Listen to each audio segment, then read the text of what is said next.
Hello guys welcome back to my channel again. तो आज मुझे जाइली मोर ब्लड टेस्ट करने जोटा कि लिपिड प्रोफाइल आउ सुगर रिपोर्ट चेक करने जाइली।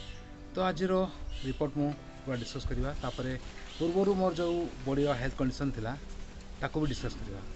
तो अक्टोबर पूर्वर माने सेप्टेम्बर मासरे मु टेस्ट करथली आ वर्तमान टेस्ट रिपोर्ट विषय कंपेयर करवा। तो आज मोर टेस्ट रिपोर्ट फास्ट देखा पूर्व मोर कौन कौन सिचुएसन थिला मो बॉडी रे, मोर सुगर के थिला आ मोर लिपिड प्रोफाइल कौन थिला।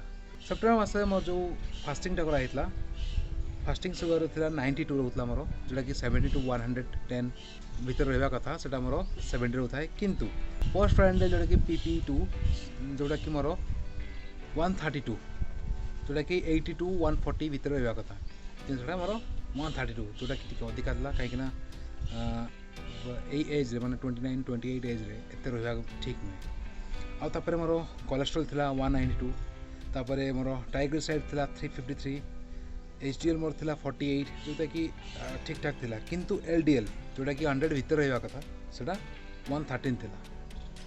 तो जोटा कि पूरा मु जेता डॉक्टर को देखैली से मते कहले पूरा रिस्क अछि हार्ट डिजीज हे पारे काहे कि ट्राइग्लिसराइड 353 थिला, सेति पई बहुत रिस्क लेथली।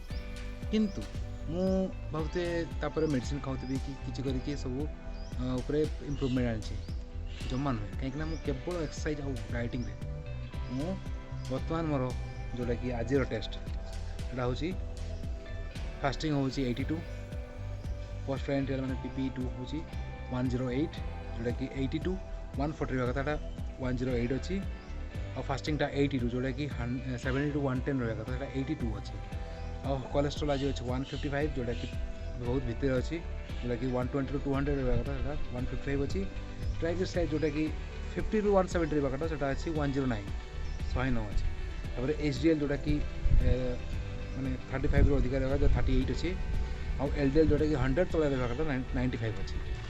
तो ये जिनसा मोर जमती कि सब जिन कमिगला कहीं केवल वर्कआउट करी मत जड़े डॉक्टर भी कही जे जदि तुम ट्राइग्लिसराइड तुम कम चाहो बिना मेडिसिन तो तुम बॉडी रू किसी वेट आगे लॉस कर दियो कहीं ओबेसिटी अच्छी। तो से ट्राइग्लिसराइड जमती हूँ से बॉडी की देखे तो से बिना मेडिसिन बर्तमान यही पोजिशन में पहुँचे जोटा कि 109 ट्राइग्लिसराइड और 155 कोलेस्ट्रॉल आउ फास्टिंग भी मोर 82 आउ आफ्टर फूड जोटा कि PP2 सेटा हूँ 108।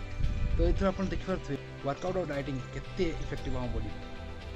तो जदि कहीं पेसेंट थे मैंने मो एज थे किंतु तांकर ये भाया कोलेस्ट्रॉल ट्राइग्लिसराइड अधिका थी तो मोर सब वीडियोस को आराम से आप देखिए फॉलो करेंगे कहीं यही सब जिन मैंने वर्कआउट करी डाइटिंग प्रॉपर करी तो मुझे बर्तमान मोर जोटा कि ट्राइग्लिसराइड जी भी डिजीज थी से सब कमीगला। आउ प्री डायबिटिक भी होती कहीं 132 खाया परटा बहुत अधिक माने 140 भीतर थी कि प्री डायबिटिक कहले। तो ये सब जहाँ भी जी भी जापर ना के अच्छी कौन अच्छी बॉडी वेट अधिका अच्छी तो एटलिस्ट 2 मास थे आप ये सब मैंने सुगर टेस्ट और लिपिड प्रोफाइल टेस्ट निहाती करेंगे। आउ एज ही केवल आप वर्कआउट करी डाइटिंग करी ये सब जिन कंट्रोल करेंगे कोलेस्ट्रॉल ट्राइग्लिसराइड सुगर सब यही एज ही वर्कआउट करी कमे हम।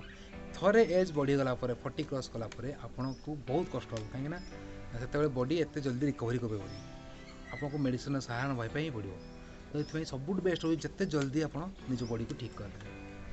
तो आज वीडियो को शेष करी आपको भल लगे प्लीज लाइक एंड शेयर करेंगे। जदि ये क्या कहीं असुविधा थी कि कार ट्राइग्लिसराइड कोलेस्ट्रॉल आम सुगर कमु न मैंने मो एज कि +30+ लोक जी अच्छा तो प्रॉब्लम हो तो मेडिसिन चलती तो आपड़ ये वीडियो को आप शेयर करेंगे जहाँफल कि से भी ये मो भाया कमे पारे सब जिन।